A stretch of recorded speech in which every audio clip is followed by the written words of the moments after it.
আসসালামু আলাইকুম viewers, welcome to Hafsa's bright room. আশা করি তোমরা সবাই খুবই ভালো আছো। আজকে তোমাদের জন্য নিয়ে এসেছি নবম ও দশম শ্রেণীর খুবই গুরুত্বপূর্ণ একটি অধ্যায় ত্রিকোণমিতি নিয়ে। আজকে আমি তোমাদেরকে 9.1-এর কিছু গুরুত্বপূর্ণ সূত্র সম্পর্কে জানাবো। এই অধ্যায়ে আমরা জানবো হচ্ছে ত্রিকোণমিতি নিয়ে। দেখো এখানে লেখা আছে ট্রাইগোনোমেট্রি। এই ত্রিকোণমিতি বা ট্রাইগোনোমেট্রি সর্বপ্রথম প্রবর্তক বা আবিষ্কার করেছেন হিপারচাস নামক একজন বিজ্ঞানী।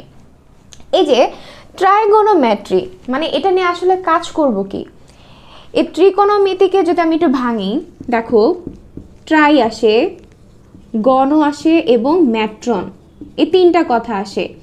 এই তিনটা মিলে হচ্ছে ট্রাইগোনোমেট্রি। এখানে ট্রাই মানে হচ্ছে তোমার 3, গণ অর্থ হচ্ছে অ্যাঙ্গেল, আর ম্যাট্রনের কথার অর্থ হচ্ছে মেজারমেন্ট। তার মানে দেখো তিনটা কোণের পরিমাপ। তিনটা কোণ কোথায় থাকতে পারে? আমরা যতগুলো ভুজ শিখেছিলাম, তোমার বহুভুজ, ত্রিভুজ, চতুর্ভুজ, এই সবগুলোর মধ্যে তুমি একটু কল্পনা করো, দেখবা যে ত্রিভুজের মধ্যেই তিনটা কোণ থাকবে, তাই না? তিনটা ধার থাকবে। তার মানে এই ত্রিকোণমিতি আসলে ত্রিভুজের পরিমাপ নিয়ে কাজ করে। এখন সেটা কি ত্রিভুজ হবে? অবশ্যই এমন একটা ত্রিভুজ হবে যেটার মধ্যে কিনা একটা সম্পর্ক তৈরি করা যায়, যেমন হচ্ছে সমকোণী ত্রিভুজ।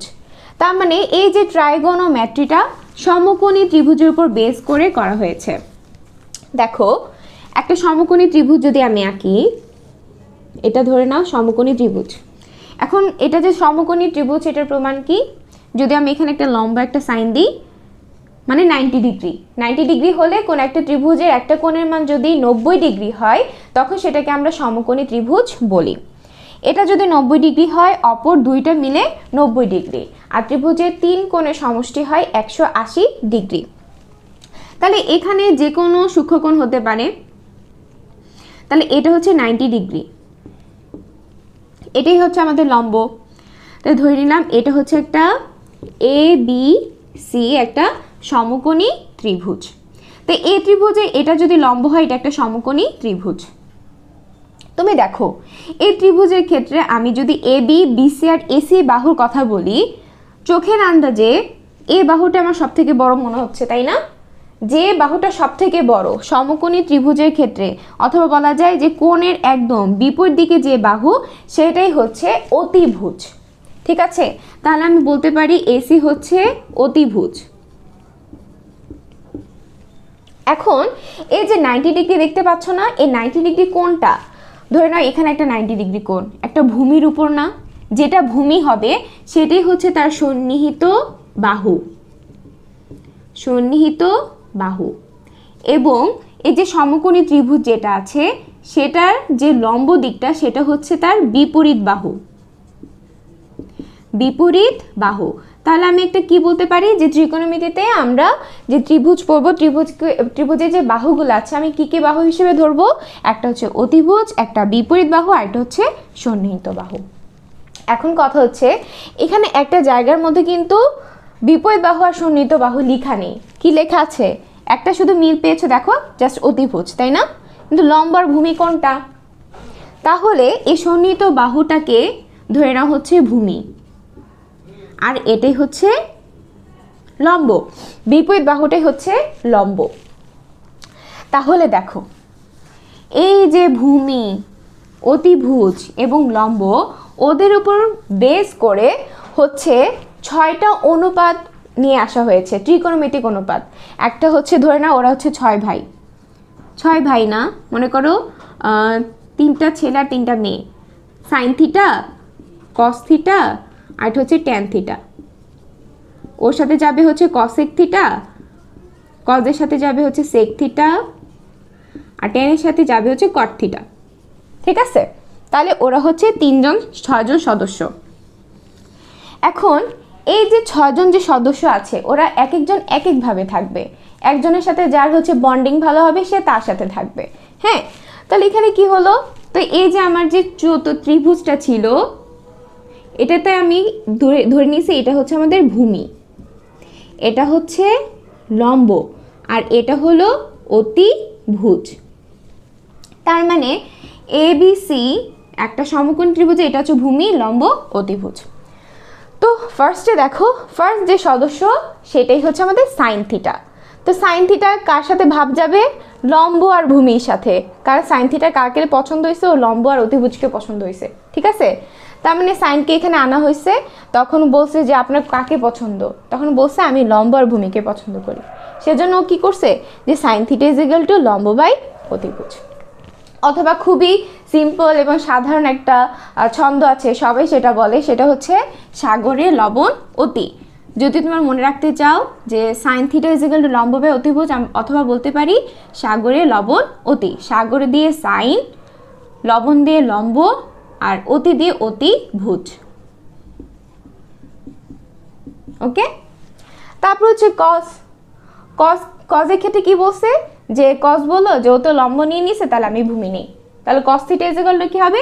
ভূমি বাই অতিভুজ। তাহলে এটা তুমি আবার মনে রাখতে পারো এভাবে যে কবরে ভূত অতি।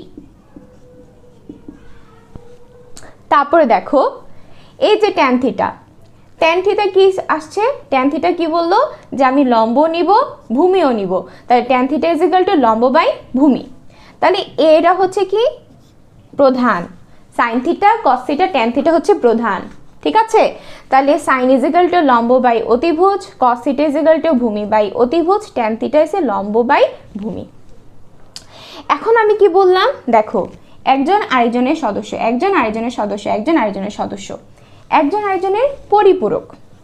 হ্যাঁ, মানে একজন আরেকজনকে কপি করতে চায়। এখন কথা হচ্ছে কপি তো আর সরাসরি করতে পারবে না, একটু উল্টাভাবে কপি করবে। হ্যাঁ, তখন কসেক থিটা বললো যে সাইন হচ্ছে লম্ব বাই অতিভুজ নিছে, তাহলে আমি ওর উল্টাটা নিব, তাহলে কি আসবে? অতিভুজ বাই লম্ব। তাহলে এখানে সাইনের বিপরীত আসলো কসেক, বুঝছো? সাইন কি নিছে? লম্ব বাই অতিভুজ। তখন কসেক থিটা বললো যে আমি লম্ব বাই অতিভুজ নিব না, আমি নিব অতিভুজ বাই লম্ব। আচ্ছা, এখন ওর কাহিনী তো শেষ। তারপর বাকি রইল কি? Cos theta. তখন কস থিটা বললো, কস থিটা তো নিয়ে নিছে, এখন আসবে কি? Sec theta. এখন সেক থিটা বলবে যে ও নিছে ভূমি বাই অতিভুজ, আমি নিব অতিভুজ বাই ভূমি, তার মানে উল্টা নিবে। তাহলে দেখো sign theta is equal two লম্ব বাই অতিভুজ, কসেক থিটা অতিভুজ বাই লম্ব, কারণ ওরা একজন একজনের বিপরীত। কস থিটার বিপরীত সেক থিটা, টেন থিটার বিপরীত কট থিটা। টেন নিছে লম্ব বাই ভূমি, আর কট থিটা হচ্ছে ভূমি বাই লম্ব। তাহলে এটা শেষ। এখন হচ্ছে ওদেরকে আমি নর্মালি লিখলাম। এখন কথা হচ্ছে এই যে সদস্যগুলা যে বললাম, ওরা কিন্তু একজন আরেকজনের লাইফ পার্টনার, মানে ওরা একজন আরেকজনকে পছন্দ করে না, আবার ওদের ছাড়া থাকতেও পারে না, বুঝছো? দেখো ওরা অনেক খুশি ওদের পার্টনারকে পেয়ে। তো সাইন থিটা কাকে নিল? কসেক থিটাকে নিল। কিন্তু তাহলে sine theta is equal to 1 by cosec theta. দেখো ওরা কিন্তু একজন আরেকজনের বিপরীত, কিন্তু একসাথে আছে। Cosec theta is equal to আবার 1 by sine theta, tan theta 1 by cot theta, তাহলে cot theta is equal to 1 by tan theta. Tan theta is equal to হচ্ছে sine theta by cos theta, আর cot theta is equal to cos theta by sine theta. আরেকটা যেটা বাকি আছে সেটা হচ্ছে cos theta দিয়ে, যে কস থিটা কি ছিল? কস থিটা নিবে সেক থিটাকে, আর সেক থিটা নিবে কস থিটাকে। তাহলে এখানে কাপল কয়টা? একটা, দুইটা, আর হচ্ছে তিনটা, তাই তো? জাস্ট হচ্ছে একজনের জায়গায় আরেকজন বিপরীত হিসেবে চলে আসছে। তাহলে ওরা ওদেরকে পেয়ে অনেক খুশি, আমরাও খুশি, ঠিক আছে? তো আশা করি হচ্ছে তোমরা বুঝতে পেরেছো এখানে যে এখানে জাস্ট হচ্ছে লম্ব বাই অতিভুজ দিয়ে সম্পর্ক দেওয়া আছে, আর এখানে হচ্ছে ওদের মধ্যে জাস্ট সম্পর্কটা দেওয়া আছে। সবাই কিন্তু সবার বিপরীত। সাইন হচ্ছে কসেকের বিপরীত, ট্যান কটের বিপরীত, তারপর হচ্ছে কস সেকের বিপরীত। তারপর দেখো এই পাশে এক্সট্রা আমি ছদ্মবেশী সূত্র লিখে রাখছি। এখানে মোট 3টা, কিন্তু 3টা থেকে হয়ে যাবে, দেখি কয়টা হয়ে যায়, দেখি, তাই না? দেখো কি বলছি যে sine square theta plus cos square theta equals to 1।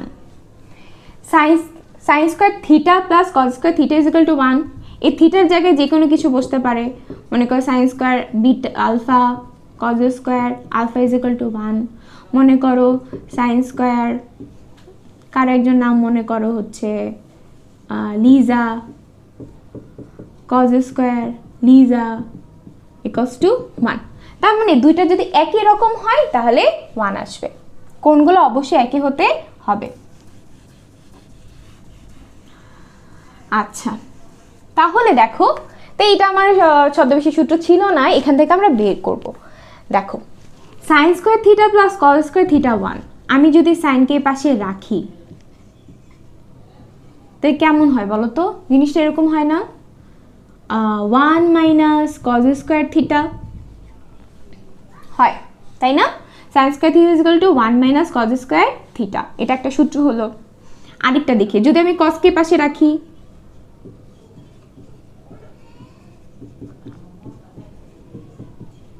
তাহলে কয়টা হয়ে গেল? একটার মধ্যে আমি দুইটা পেয়ে গেলাম, তাই না? আর কি পাওয়া সম্ভব? অবশ্যই সম্ভব।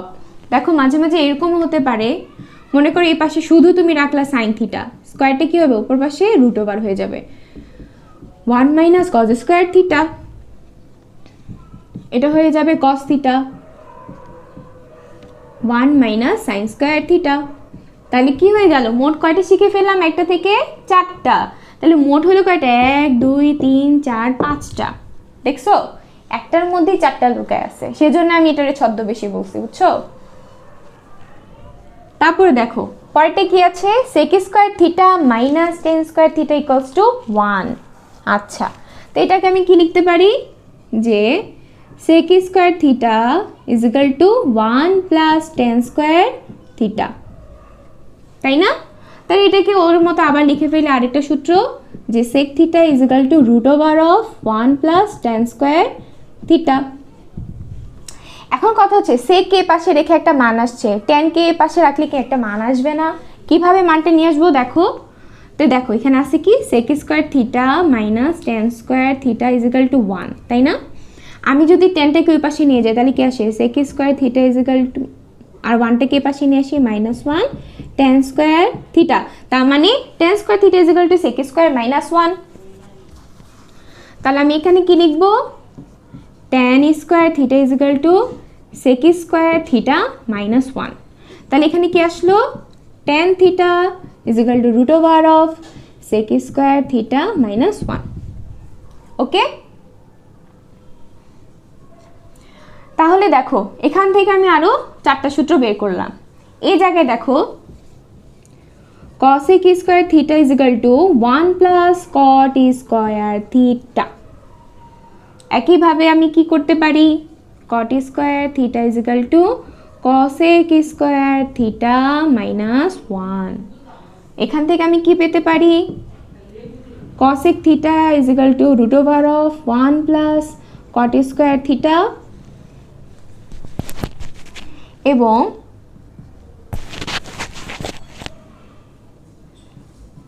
cot theta is equal to root over of cosec square theta minus 1।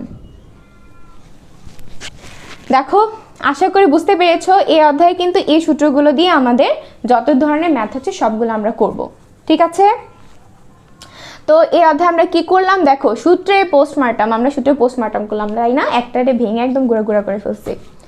তো এখানে আশা করি তোমরা সবাই বুঝতে পেরেছো সূত্রগুলো। প্রথমটাতে আমরা হচ্ছে লম্ব, ভূমি, অতিভুজের সাথে একটা সম্পর্ক দেখলাম, যেখানে 6টা সদস্য ছিল। কে কি ছিল? Sine theta, cosec theta, tan theta, cot theta, cos theta, sec theta, এবং ওদের মধ্যে আমরা রিলেশনশিপটা দেখাইলাম। তারপর হচ্ছে কি করলাম? ছদ্মবেশী একটা সূত্র শিখলাম, যেখানে একটা থেকে আমরা 3টা থেকে মোট 15টা সূত্র শিখে ফেলেছি। তো আশা করি হচ্ছে তোমরা সবাই অনেক ভালো থাকবে। আমার ভিডিওটা দেখে যদি কোনো উপকৃত হও অবশ্যই আমার চ্যানেলটি সাবস্ক্রাইব করবে, এবং পরবর্তী আমার ভিডিও পাওয়ার জন্য অবশ্যই লাইক, কমেন্ট এবং শেয়ার করবে। আল্লাহ হাফিজ, আসসালামু আলাইকুম।